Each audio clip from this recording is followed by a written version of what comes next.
Hello students, आज हम आपके लिए लेकर आए हैं कक्षा 10 विज्ञान अध्याय वैद्युत धारा के चुंबकीय प्रभाव।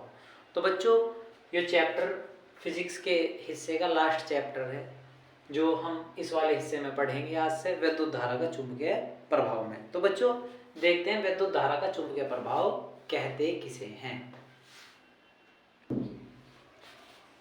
तो बच्चों, वैद्युत धारा का चुंबकीय प्रभाव, जब किसी चालक तार या कुंडली में वैद्युत धारा प्रवाहित की जाती है तो उसके चारों ओर एक चुंबकीय क्षेत्र उत्पन्न हो जाता है। इस घटना को विद्युत धारा का चुंबकीय प्रभाव कहते हैं।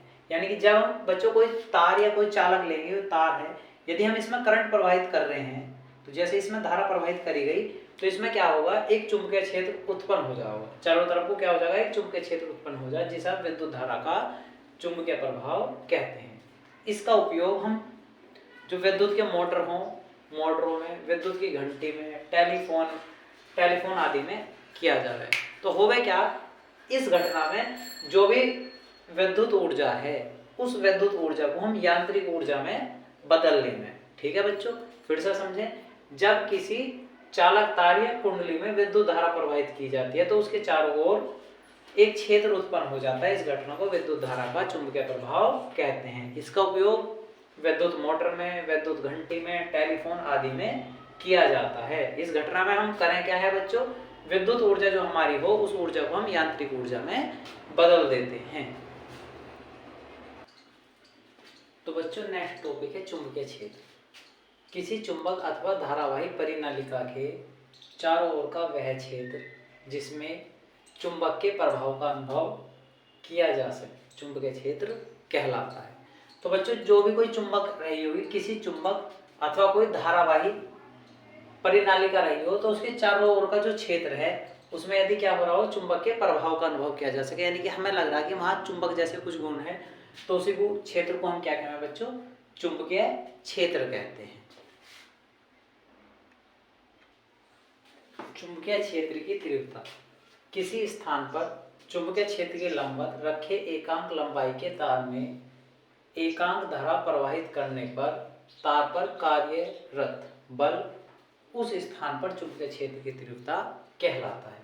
किसी स्थान पर चुंबकीय क्षेत्र के लंबवत रखे एकांक लंबाई के तार में, कोई भी चुंबकीय क्षेत्र है बच्चों, जैसे चुंबकीय क्षेत्र इस तरह जा रहा है तो इसके क्या लंबवत एकांक लंबाई के लंबवत कार्यरत बल, यानी कि इस लंबाई के लंबवत जो बल लग रहा होगा उस स्थान पर चुंबकीय क्षेत्र की तीव्रता कहलावे। ठीक है बच्चों, इसे बी से प्रदर्शित करते हैं।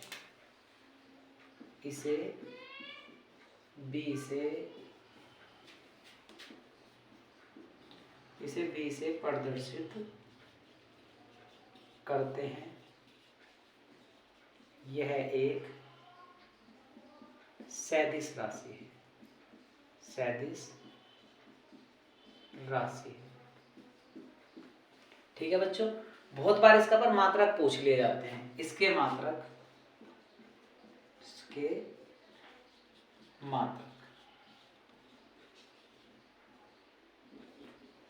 न्यूटन प्रति एम्पियर मीटर, इसके मात्रक न्यूटन प्रति एम्पियर मीटर अथवा वेबर प्रति मीटर स्क्वायर अथवा गाउस अथवा